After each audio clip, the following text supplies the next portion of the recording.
Napadala na ni Ana yung mensahe mo. Patingin mo, susunod siya. Wala na siyang choice. Paano ko ilaglag ka niya? Paano ko tumawag ng polis? Hindi niya gagawin yun. May kasalanan din siya, mas malala pa nga kung sakali.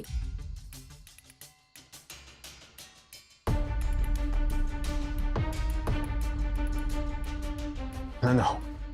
Gusto ko lang makipag-usap. Baba mo yung baril mo. Umayos ka.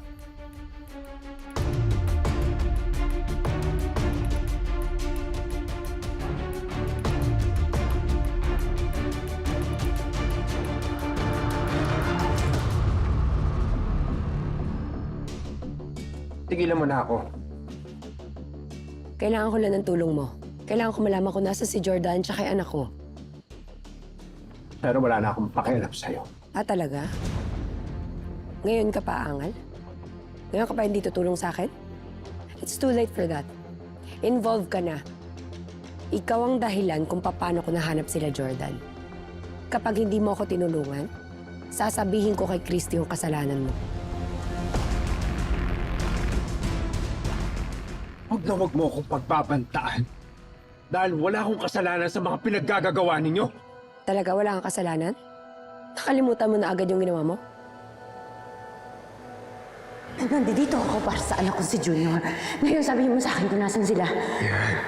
Yan. Dahil sa pagpupumilit mong yan, natatamay ako, natatamay si Jeremy. Alam mo bang aalis na si Christy? Alam mo bang ilalayo nila si Jeremy, pati yung mga anak mo, anak ko? Huling beses ko na itong hilingin sa'yo. Pag tinulungan mo ako makuha yung anak ko, I promise, tutulungan din kita makuha mo si Jeremy. Pag nagpakalayo-layo kami, hindi sila aalis. Hahanapin nila kami. Tapos kami lalayo na kami. Hindi na kami babalik. Ikaw makakasama mo na si Jeremy.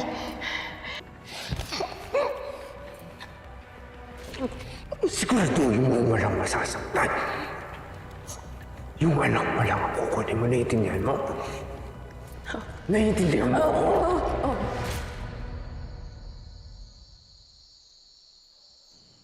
Ano, naaalala mo na ba?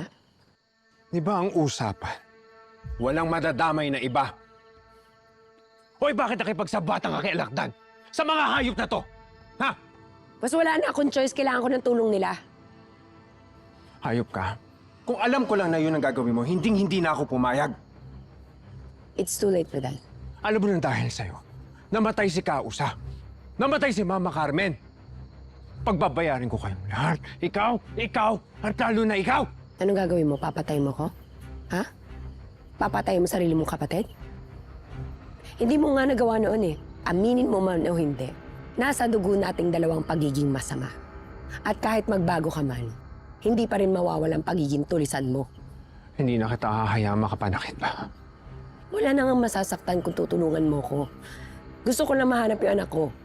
Alam mo bang wala ka na magagawa? Bakit? Dahil tumakas na si Jordan papuntang Amerika kasama nung anak mo. Paano nangyari yun? May CCTV footage yung mga polis. Nakita nila na tumakas si Jordan kasama nung anak mo. Hindi niya pwedeng gawin sa akin to. Ako ang nanay ni Junior, dapat sa akin siya. Hindi mo ba narinig sinabi ko? Wala ka na nga magagawa! Alam mo, napaka-unfair mo.